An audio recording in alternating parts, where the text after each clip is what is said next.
We're going to start off with the news of the passing of Paul the Butcher Vachon, who was part of the legendary Vachon family with his older brother Maurice, and of course his adopted daughter was Luna Vachon, who is also deceased, and of course his sister Diane wrestled as a Vivian Vachon, and I mean he had a remarkable career.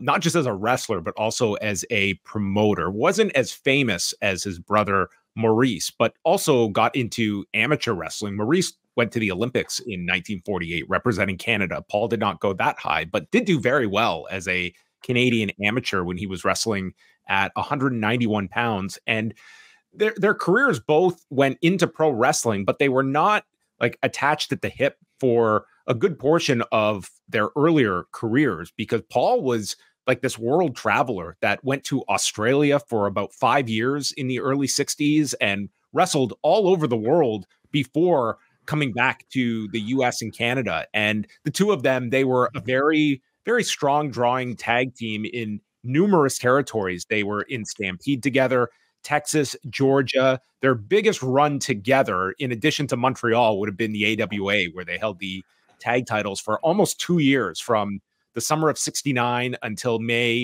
1971.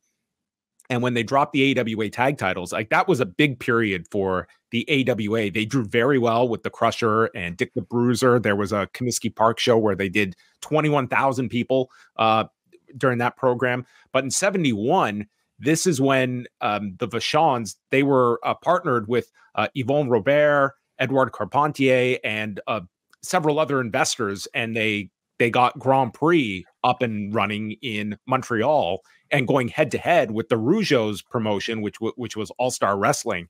And for several years, they were the two head to head companies. And this was a real golden period of wrestling in Quebec. And it was Grand Prix that Paul Vachon was kind of credited as the kind of the promoter that spearhead a lot of the vision of the company, where he was making a lot of the television deals. He got them on this station on Sunday mornings. And one of the aspects of Grand Prix was that they were able to control the rights to their product and their tapes. So it wasn't like signing it off to the station, so the station owned the footage. Instead, they retained it and were able to sell off to other provinces in Canada and do whatever they wanted with the footage, which was pretty revolutionary for the early 70s that we're talking about, and having that ability to market your wrestling. So that lasted until around 74. And then the Vachons were involved in this concept called celebrity wrestling, which I wish so much would make a comeback today. I mean, we could have quite the offspring of celebrity wrestling, which I think would be a pretty high level work rate type of promotion these days, given some of the examples that we have. I mean, could you imagine like Paul Vachon sitting down with Bad Bunny and stating, hey, we've got this new concept and we will build it around you?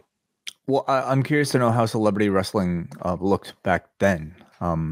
Did they train celebrities to have matches with each other, or were they having matches with trained professional wrestlers?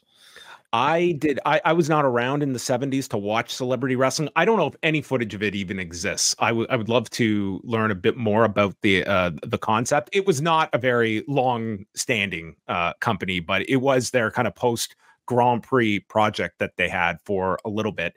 And then after he was out of the promotional game, he kind of wound down his career. He worked in LA, in Portland, and his final stop was in the WWF. This was when they were expanding. Maurice went to the WWF for a little bit as well. And probably the most memorable segment in his WWF tenure was on an edition of Tuesday Night Titans, where he was part of a wrestling wedding on the USA Network. And you can go watch it on YouTube. It was quite the spectacle. And then retired in 1985. He had been in some pretty bad health. He had battled various forms of cancer, and he had been in a retirement home these last couple of years. So he is survived by his wife, Dee, and died on Thursday at the age of 86. And certainly I would recommend reading some of Pat LaProde's work with Bertrand Hébert, the Mad Dogs, Midgets, and Screwjobs. Paul Vachon did have a book that came out around a decade ago that he put out